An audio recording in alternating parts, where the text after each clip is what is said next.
Arise, awake, and stop not till the goal is reached. All power is within you, you can do anything and everything.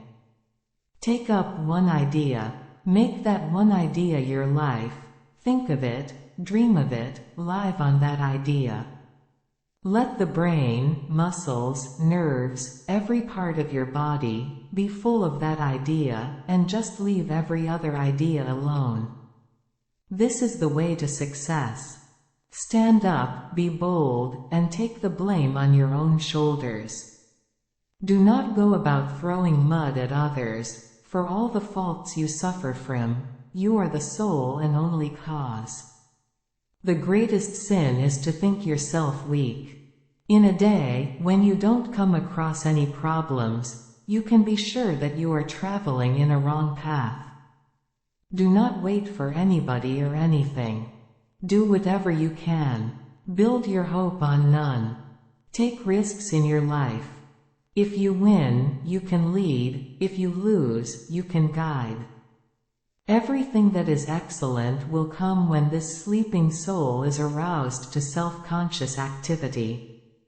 The greatest religion is to be true to your own nature. Have faith in yourselves. The mind is everything. What you think, you become. We are what our thoughts have made us, so take care about what you think. Words are secondary. Thoughts live, they travel far. You cannot believe in God until you believe in yourself. Conquer yourself and the whole universe is yours. The greatest wealth is to live content with little. Do not be afraid of a small beginning, great things come afterwards. Take the whole responsibility on your own shoulders, and know that you are the creator of your own destiny.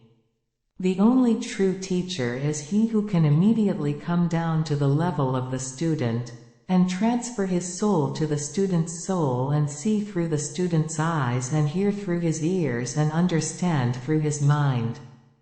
Experience is the only teacher we have. We may talk and reason all our lives, but we shall not understand a word of truth. Each soul is potentially divine. The goal is to manifest this divinity within by controlling nature, external and internal. Do this either by work, or worship, or psychic control, or philosophy, by one, or more, or all of these, and be free.